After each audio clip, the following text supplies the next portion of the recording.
ওই জায়গায়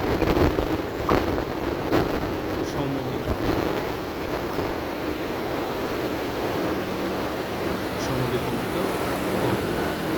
তাহলে এখানে কি লিখতে আমরা বৃত্তের ব্যাসভিন্ন কোন জায়ের উপর অঙ্কিত লম্ব ও জায়কে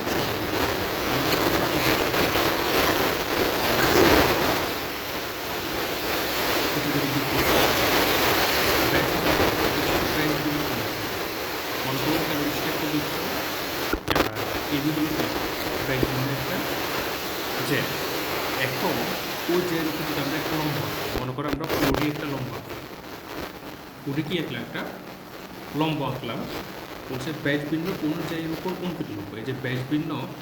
এই একটা জায় কোনো একটা জায়ের উপর অঙ্কিত লম্ব ওই জায়গাটাকে সমদ্বিখণ্ডিত করে সমদ্বিখণ্ডিত করে অর্থাৎ দুই ভাগে ভাগ করতে তাহলে এখান থেকে আমরা লিখতে পারি এডি আর কি বিডি হলো কি পরস্পর সমান তাহলে এখান থেকে আমরা কি জানছি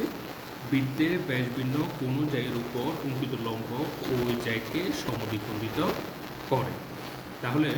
ও কেন্দ্র বিশিষ্ট একটা বৃত্ত যেখানে এবি হলো কি ব্যাসভিন্ন একটা জ্যা আর ওই ব্যাসভিন্ন জায়গার উপর ওডি একটা লম্ব এই ওডি লম্বটা এবি জায়গাকে সমদ্বিখণ্ডিত করে অর্থাৎ এই বাহুটা এটুকু এখান থেকে এটুকু যেই মান এখান থেকে এইটুকু একই মান এই দুটার মান কী হবে পরস্পর সমান হবে তাহলে কী হবে এডি আর বিডি হবে কি পরস্পর সমান একইভাবে এটার বিপরীতটা এটার বিপরীত একটা কথা আছে বৃত্তের ব্যাস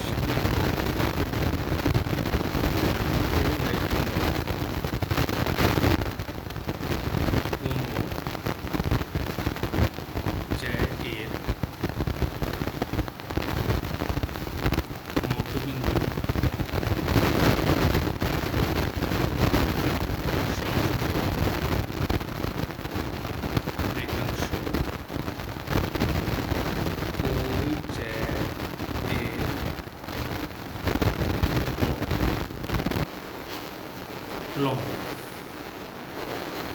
এটা যদি আমরা করি দেখো এখানে কথাটা কি বলছে আমরা আগে একটা বৃত্ত নিই তাহলে বিষয়টা ক্লিয়ার হবে মনে করো ওখানে বিষয়টা একটা বৃত্ত বলছে বৃত্তের ব্যাস ভিন্ন তাহলে ব্যাস ভিন্ন একটা চাই নি বৃত্তের ব্যাস ভিন্ন চাই তাহলে ব্যাস ভিন্ন চাই হলো কত এ বি ওই জায়ের মধ্যবিন্দু এই যে দেখো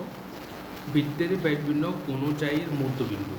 তাহলে মধ্যবিন্দুটা মনে করো এখানে ডি মধ্যবিন্দুটা মনে করো কি এখানে ডি তাহলে এই যে বৃত্তের কেন্দ্র আর ব্যাসভিন্ন জায়ের মধ্যবিন্দুটা যদি আমরা যোগ করি অর্থাৎ যে রেখাংশটা হবে কোন রেখাংশ হয়েছে ওডি রেখাংশ হয়েছে না আমাদেরকে প্রমাণ করতে হবে কি ওডি রেখাংশটা হবে কি এই জায়ের উপর লম্ব অর্থাৎ ওডিটা এখানে আমাদেরকে প্রমাণ করতে হবে কি ওডিটা হলো কি এবির উপর লম্ব আগেরটাতে কী ছিল যখন লম্ব ছিল তখন ওই জায়গাটাকে কী করছে সমদ্বিখণ্ডিত করছে আর এখন এখানে এসে কী হচ্ছে মধ্যবিন্দু থেকে কেন্দ্রে যদি আমরা একটা রেখাংশ নিই ওই রেখাংশটা কী হবে আর ওই জায়গার উপর কী হবে লম্ব তাহলে এই একটা দুটো উপর একটা আরেকটা কি বিপরীত